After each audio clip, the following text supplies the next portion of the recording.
ஓம் சாந்தி அஷ்டசக்திகள் project டே 5 நாள் 5. இன்னியோட சக்தி வந்து எதிர்கொள்ளும் சக்தி. ஸோ எல்லா விஷயத்தையும் இன்னைக்கு நான் வந்து எதிர்கொள்ள போறேன். எந்த விஷயத்தையும் பார்த்து பயப்படாம, ஓடி போகாம, ஒளிஞ்சிக்காம நான் வந்து தைரியமா இருந்து ஃபேஸ் பண்ண போறேன்.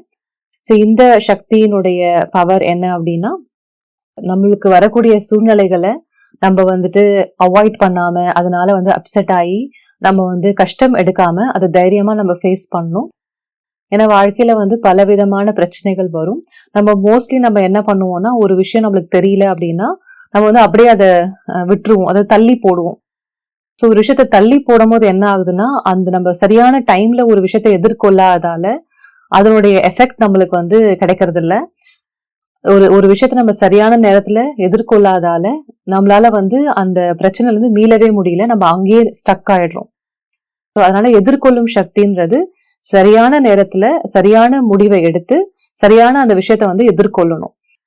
அதாவது எதிர்கொள்றதுக்கு பதிலாக நான் வந்துட்டு அதை வந்து வீணடிக்கிறேன், நேரத்தை வீணடிச்சு இல்ல தைரியம் இல்லாதால அந்த விஷயத்த நான் சொல்லல இல்ல செய்யல அப்படின்னா அதனால என்னால அந்த சிச்சுவேஷன் வந்து எப்பவுமே மீள முடியாது, அதுக்கு சொல்யூஷனும் கிடைக்காது. எக்ஸாம்பிள் சொல்லுவோம் இல்லையா, ஒரு விஷயத்த நம்ம வந்து மீட்டிங்ல பேசணும் அப்படின்னா அதை பேசணும். ஏன்னா அதை பேசினாதான் உங்களுக்கு சொல்யூஷன் கிடைக்கும்.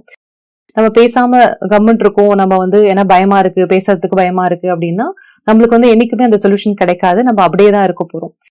ஸோ அதனால பவர் டு ஃபேஸ் இது வந்து ஒரு பெரிய டாபிக். ஆனா இதுல இருந்து பல இடங்கள்ல நம்ம வந்து இந்த எதிர்கொள்ளும் சக்தியை யூஸ் பண்ண வேண்டியதா இருக்கு. அது ரிலேஷன்ஷிப்ஸ்லயும் சரி, காரியங்கள்லயும் சரி, வாழ்க்கையில வரக்கூடிய சூழ்நிலைகளையும் சரி. எக்ஸாம்பிள் நம்ம உடலுடைய இல்னஸஸ், நம்ம உடலுடைய நோய்கள்லாம் கூட நம்ம எதிர்கொள்ளணும். நம்ம வந்து எதிர்கொள்ளும் போது நம்மளுக்கு என்ன அந்த பெர்சிவரன்ஸ் சொல்லுவாங்க, அதாவது மனசு வந்து உடைந்து போக கூடாது. அது வந்து ரொம்ப முக்கியம். ஏன்னா நிறைய பிரச்சனைகள் நம்மளுக்கு வந்து ரிப்பீட்டடா வரும்.